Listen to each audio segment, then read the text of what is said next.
I remember standing there, the door still half open, her tear-streaked face slowly receding as Chloe finally turned away.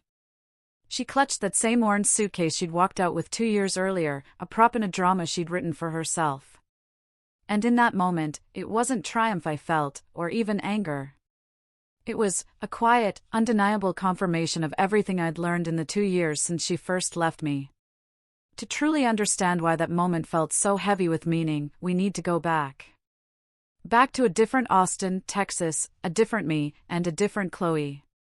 We'd dated for 3 years, Chloe and I, living together for the last 18 months in a comfortable 2-bedroom apartment in a decent part of the city.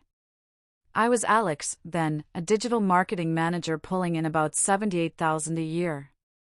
It was good money, stable, nothing flashy, but definitely comfortable. Chloe worked part-time in a high-end boutique in downtown Austin, probably making around $26,000. She always talked about taking courses, about leveling up her career, but I don't recall her ever actually finishing any of them. I drove a 2018 Mazda 6, nothing special, but reliable. I paid most of our shared bills. My evenings, though, those were spent building a side consulting business. I wanted more. More than a steady paycheck. More than just comfortable. Chloe, she loved nice things. Fancy brunches, designer bags she'd save up for, weekend getaways to Napa Valley. And I, being the hopeful romantic I was, didn't mind covering most of it. I genuinely believed we were building a life, a future, together. The problems, they started slowly. The kind of things you notice but try to brush off, telling yourself you're overreacting. She'd come home from these networking events around 11 at night, sometimes later, smelling faintly of cologne that absolutely wasn't mine. When I'd ask how her evening was, she'd get defensive, accuse me of being paranoid. She started talking more and more about the successful men she'd meet at these events, how they drove luxury cars, how they really knew how to invest in themselves. My best friend, David, saw it much earlier than I did. He'd say things like, "Bro, she's shopping around, and you're the safety net while she tests the market." But I loved her. I really thought she loved me back.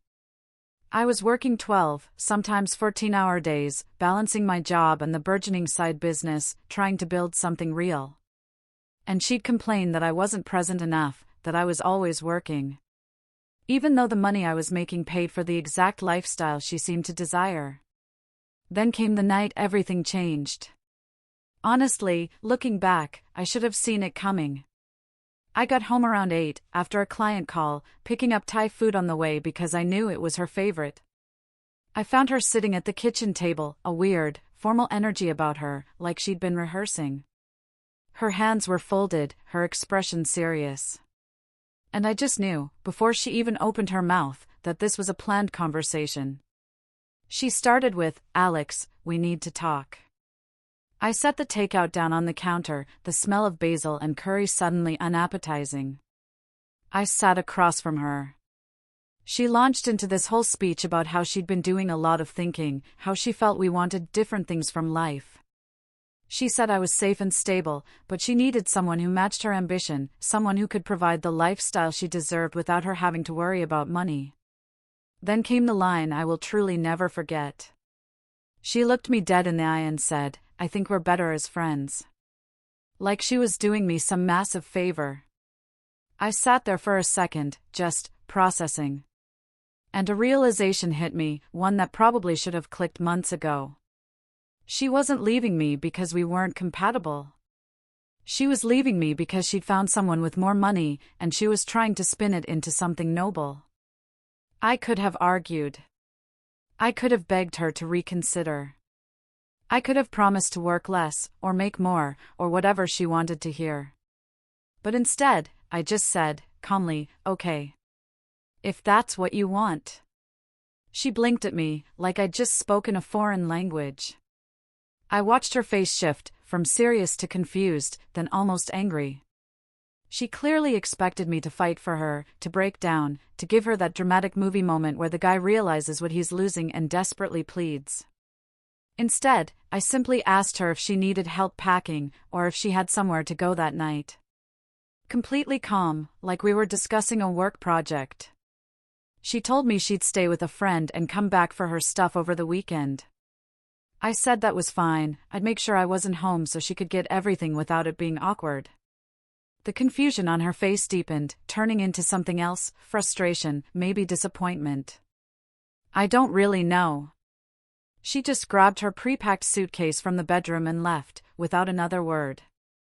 I sat there in the sudden quiet of the apartment, the Thai food getting cold on the table. And instead of feeling sad, I felt this strange, profound sense of relief.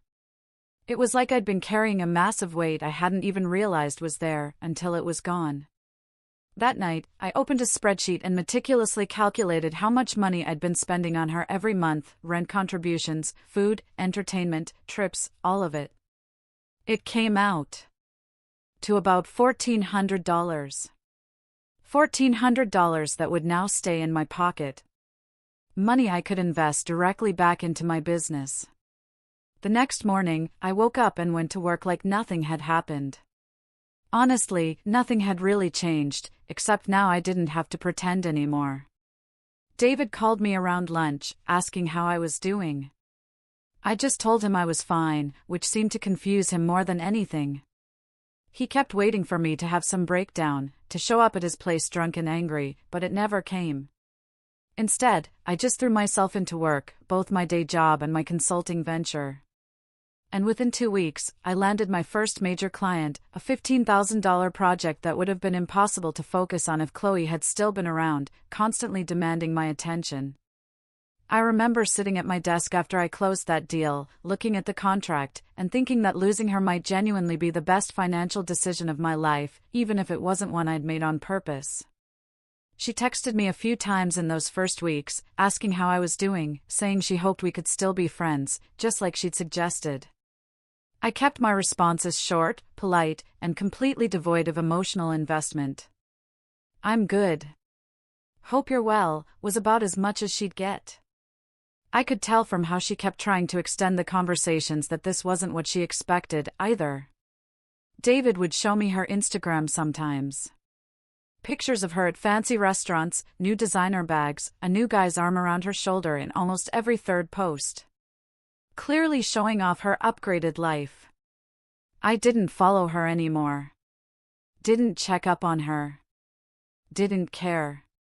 Because I was too busy building something real, something that was mine, something nobody could take away from me by deciding I wasn't ambitious enough. The first time I really saw Chloe's new life on Instagram, I was sitting in my home office at midnight, deeply focused on a proposal. David sent me a screenshot with the caption, "Bro, check out your upgrade." It was her at some rooftop restaurant, champagne glass in hand, leaning against a guy in a tailored suit who looked like he just stepped out of a finance bro starter pack. Designer watch, perfect hair, that confident smirk that screams, "I have money and I want you to know it." The caption was something about finally being treated right, with a string of hashtags about luxury lifestyle and knowing your worth. I stared at it for maybe 5 seconds, sent David a thumbs up, and went right back to my proposal. I had a deadline, and her validation posts weren't paying my bills. The guy's name was Ryan Thompson, and I only knew that because mutual friends couldn't help themselves from filling me in on all the details I never asked for. He was 32, worked in investment banking, drove a BMW M5, and lived in one of those high-rise apartments in downtown Dallas with a doorman and a gym that probably cost more per month than most people's rent. According to the gossip chain, they'd met at one of those networking events Chloe used to come home late from. Which told me everything I needed to know about the timeline of our breakup. David had this theory that she'd been lining him up for months before she ever gave me the better as friends speech. And honestly, the math checked out. She didn't leave me and then find someone better. She found someone with more money and then manufactured a reason to leave that made her feel less guilty about it. What really made it interesting was watching how fast her lifestyle changed. Within a month of us breaking up, she went from part-time boutique work to basically being a full-time Instagram influencer whose entire content was, "Look at this expensive thing my boyfriend bought me." Chloe had gone from splitting appetizers to posting about omakase dinners that cost more than her old monthly paycheck. From saving up for one designer bag to having a collection that grew every week. From my Mazda to private car services. David would analyze it like a financial consultant. He'd say things like, "She's not paying for any of this. She's just traded one ATM for a bigger one." And he wasn't wrong.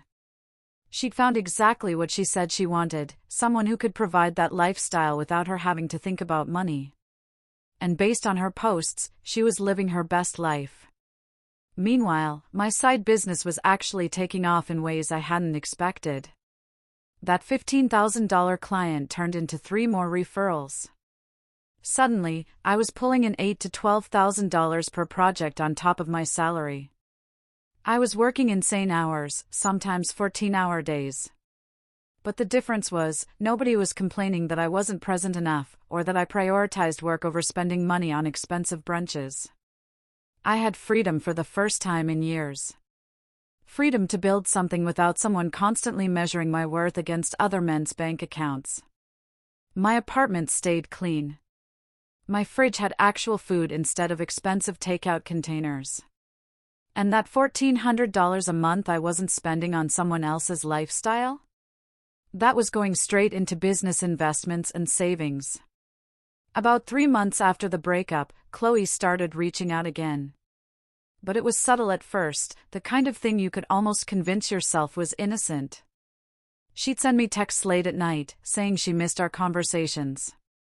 Or she'd share some memory about a place we used to go, with a "remember when" attached to it. I kept my responses exactly as I had from the start, short, polite, completely devoid of emotional investment. "Yeah, that was nice," or "hope you're doing well," and nothing more.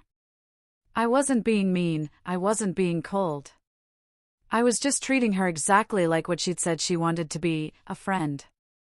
And apparently, that wasn't sitting right with her, because the messages kept getting more frequent and more pointed. Then came the night she called me at 1 a.m, from a club. Music blasting in the background, her words slightly slurred, telling me she was out with Ryan, but she was bored, and she kept thinking about me. I was in bed, actually getting decent sleep for once. I remember just lying there in the dark, listening to her ramble about how different everything was now, and how sometimes she missed the simple times we had together. When she finally paused for breath, I told her she should probably go back to her date, and that I hoped she had a good night.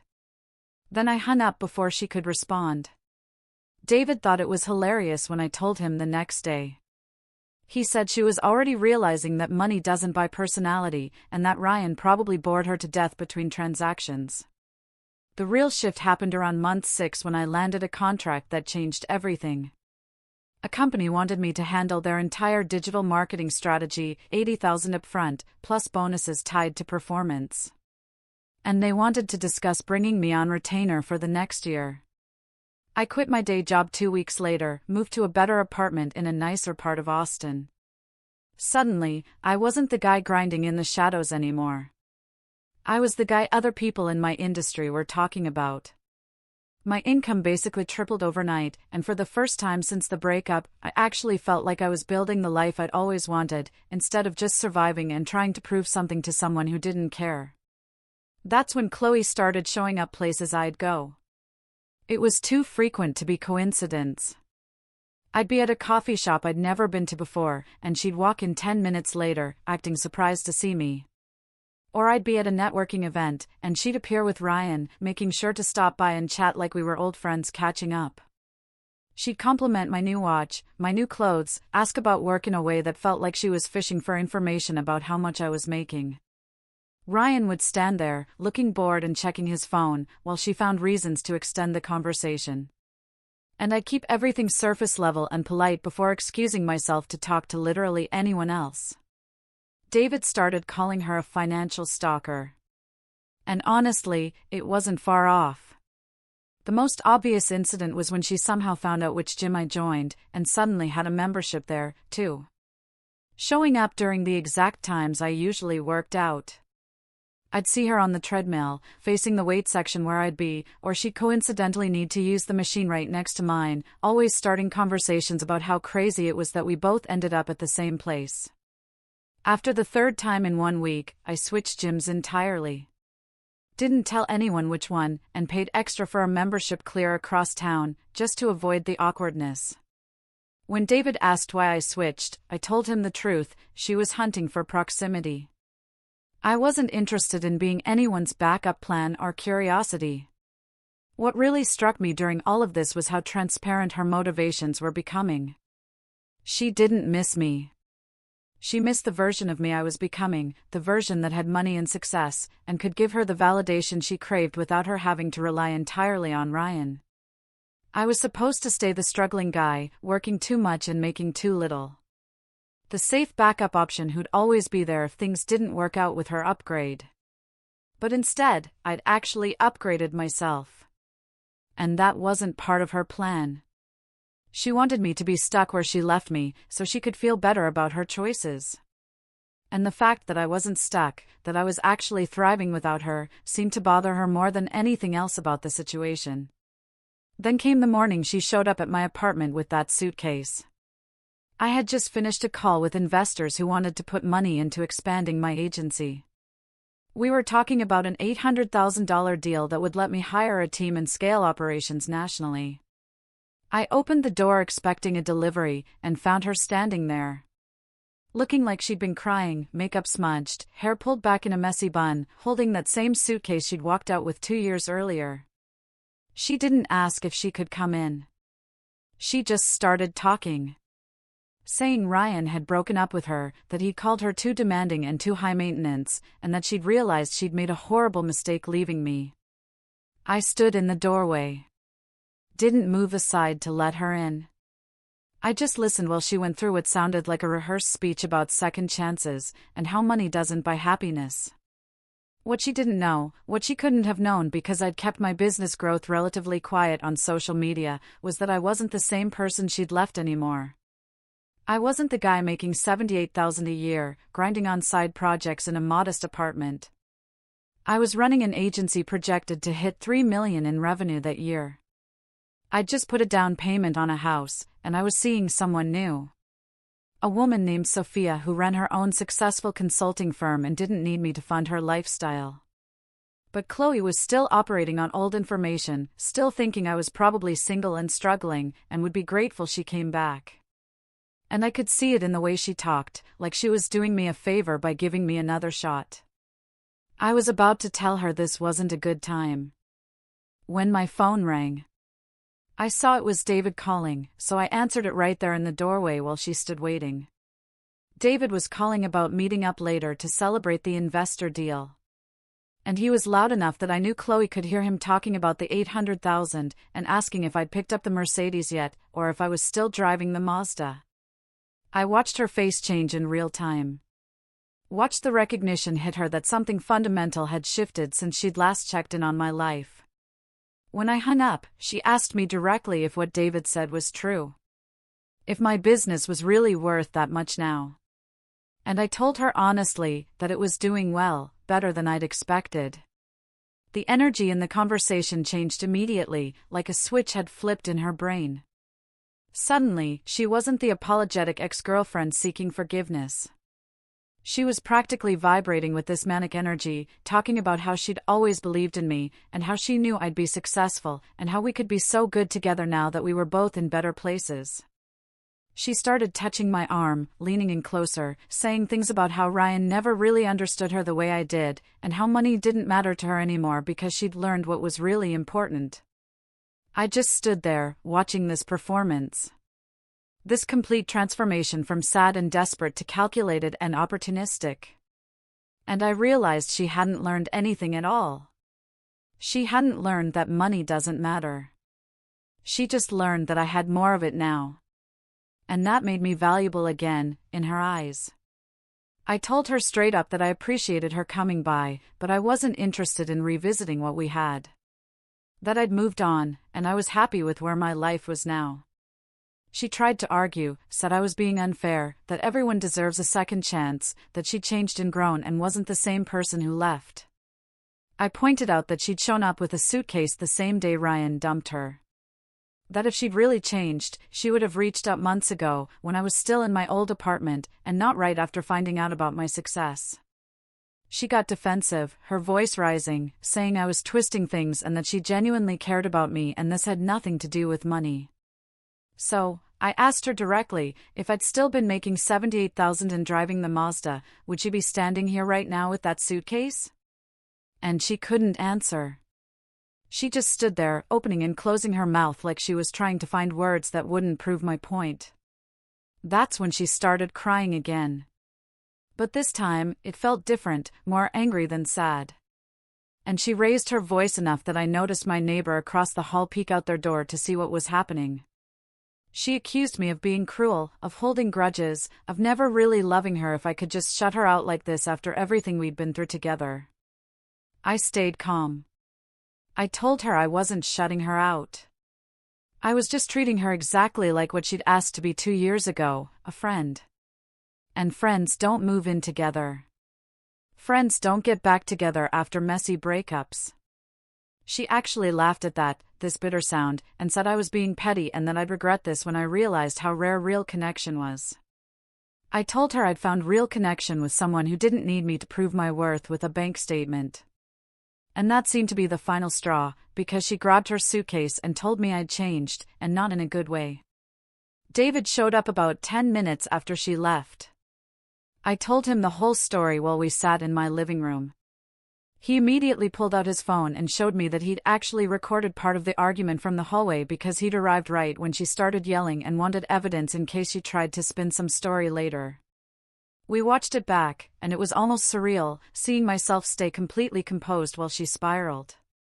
David kept pausing it to point out moments where you could see her calculating, adjusting her approach, trying different angles to get the response she wanted.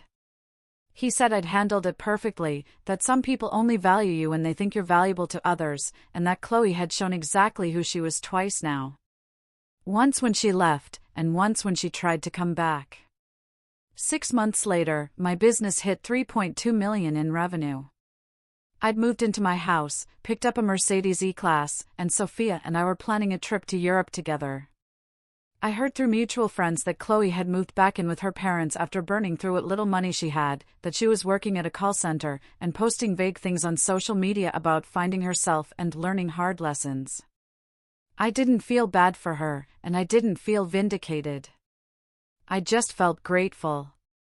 Grateful that she'd left when she did. Grateful that I'd never begged her to stay.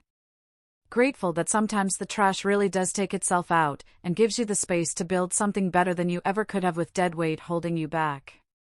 The real lesson here isn't about revenge or proving someone wrong. It's about understanding that your value doesn't decrease based on someone's inability to see it. When you focus on building yourself instead of chasing validation from people who already dismissed you, you create a life that attracts the right people naturally. And the ones who left for the wrong reasons become irrelevant. Not because you're bitter, but because you genuinely moved on to something better. What would you have done in my shoes?